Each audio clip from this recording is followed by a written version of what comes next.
When things get all go in your business, you decide to skip the breaks, you sleep less, you do all these different things.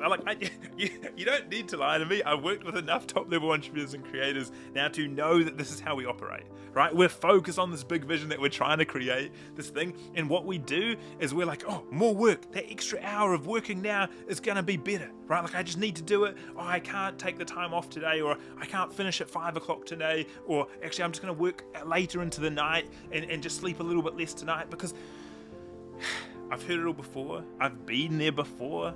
I've known what it feels like to feel like I've got so much to do. I just, like, taking a break now, it just seems stupid, right? Like, I know what it feels like. But trust me, as I became a certified performance neuroscience coach, I understand why that's actually so stupid and is actually costing you productivity. If we're trying to be the most productive possible, we want to work in a state called flow. We're 5 times more productive, we're way more creative, we learn things way faster, and it feels effortless, we feel good, like it's a state that we dream of. The thing that we need to understand is it comes in a cycle. First we struggle as we're tapping into flow, then we release, we drop into flow, and then the most important part that entrepreneurs love to just skip over and think they're different is the recovery. We don't take the recovery and then we actually physically can't tap back into a flow state again. We think we're different. We're like, oh, I can grind all day, like I'll work the whole day, right? Like, yes, you can, but it's not going to be as effective as if you just take small breaks after you've finished a flow block.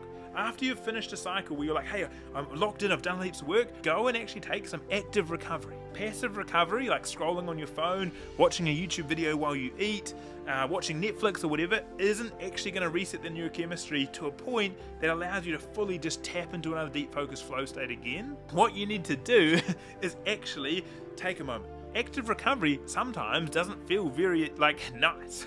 It might be taking like a cold shower, it might be stretching, it might be going for a walk, light activity, a sauna.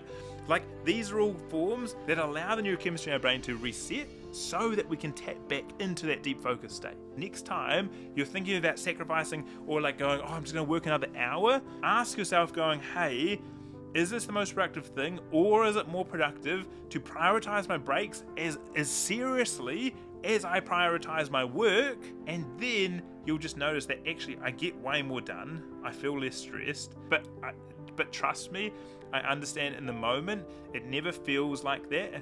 And so if you want a little bit more context and you want to go like, hey, okay, I need a bit of help designing a schedule that I know that I can stick to, that feels realistic, that feels like I'm going to actually achieve all the things I want, like, I'll design the schedule with you for free, personalized on your situation. I only do 5 of these a week. They are limited, but send me a message